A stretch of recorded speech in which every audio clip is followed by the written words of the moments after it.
যে নির্লজ্জ বেহায়া পশুর থেকেও নিকৃষ্ট।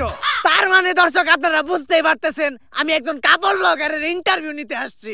তাহলে দর্শক বন্ধুরা চলে আসলাম আবার আপনাদের জন্য নতুন আরেকটা ভিডিও নিয়ে, যে ভিডিওতে কিনা ওমর হুইল পাউডার ছাড়াই কাপল ব্লগারদের এমন ধোয়া ধুইছে যে ধোয়ার পর আর মনে হয় না তাদেরকে আর ধুইতে হবে। আর ব্যবসা করতে তো পুঁজি লাগে, আমার কাছে ব্যবসা করার মতো পুঁজিও ছিল না। তখনই আমার মাথায় আসে একটা বিজনেস প্ল্যান, যে ব্যবসা করতে কোনো পুঁজির প্রয়োজন হয় না, শুধু একটা বউ থাকলেই চলে। বর্তমানে কাপল ব্লগ মানে হচ্ছে বউকে অশ্লীল অঙ্গভঙ্গিতে ভিডিওর মাধ্যমে উপস্থাপন করা, তাতেও যদি ভিডিও ভাইরাল না হয় তাহলে একটা লিংক ভাইরাল করে দেওয়া, তাহলেই দেখা যাবে ফেসবুক, টিকটক, ইউটিউব সব জায়গাতেই শুধু মিলিয়ন মিলিয়ন ভিউজ আর লাখ লাখ টাকা ইনকাম। এই বিজনেস করতে গেলে লাগে না কোনো পুঁজি, খেতেও হয় না সুজি, শুধুমাত্র একটা বউ দরকার হয়, নয়তো বা একটা নেড়াছাড়া গার্লফ্রেন্ড হইলেও চলে। ধরেন যে একটা মেয়ে, যে মেয়েকে কেউ চায়ও না চুষেও না, আবার খাওয়ার জন্য পাট খেতে খুঁজে না, সেরকম একটা মেয়ে হইলেও চলে শুধুমাত্র ভিডিও বানানোর জন্য। তারপরে ওই মেয়েটাকে দিয়ে যখন আপনারা ভিডিও বানাবেন তখন কিন্তু পাবলিকেও খুব ভালোভাবে চুষবে না, যখনই একটা লিংক ভাইরাল করে দিবেন তখন দেখবেন যে আপনারা পুরাই ভাইরাল।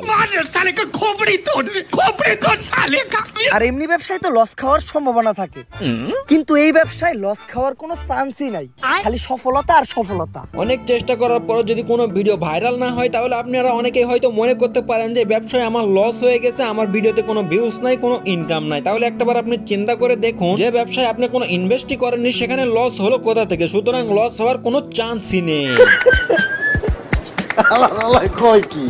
এই যেমন ধরেন আমি যদি এখন ওরে কই যে জামাটা খুইলা লাও, ক্যামেরার সামনে জামা খুইলা লাইবে, এক সেকেন্ডও ভাববো না, আরে বেবি এখন খুইলো না, এটা তো আমাকে ক্যামেরা। যত হিউ তত ভিউ, যত চাও তত খাও, আর যদি সেটাও না করতে চাও তাহলে তাকে নিয়ে পাট খেতে যাও, তারপরে লিংক ভাইরালের নামে একটা নাটক সাজাও। আর যদি এমনিতে ভাইরাল হতে না পারে তাহলে তো নাটক দু একটা সাজাতেই হবে, তাই না?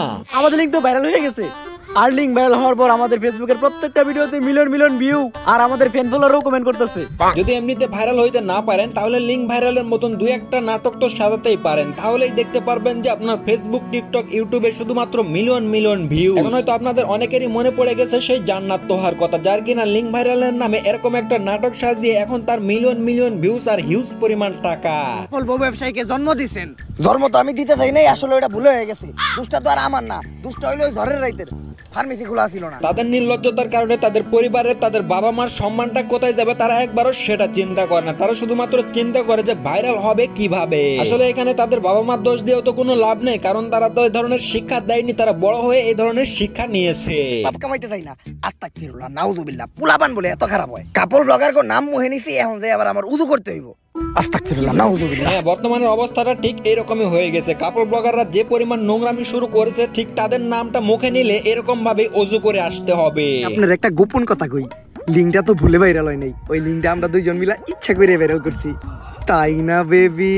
এই ভিডিওর মাধ্যমে ওমর যেভাবে বাস্তব চিত্রটাকে তুলে ধরেছে, যেটা আমি আপনাদের সামনে না দেখি আর পারলাম না, আর এই জন্যই তো ওমরের ভিডিওর উপর হালকা একটু রিয়াকশন দেওয়ার চেষ্টা করলাম। জানি না আপনাদের কেমন লেগেছে, অবশ্যই আপনারা কমেন্টের মাধ্যমে জানিয়ে দিবেন যে ভিডিওটা কেমন লেগেছে। সবাই ভালো থাকবেন, সুস্থ থাকবেন, আর কমেন্টের মাধ্যমে আপনার মতামতটা জানিয়ে যাবেন। ধন্যবাদ।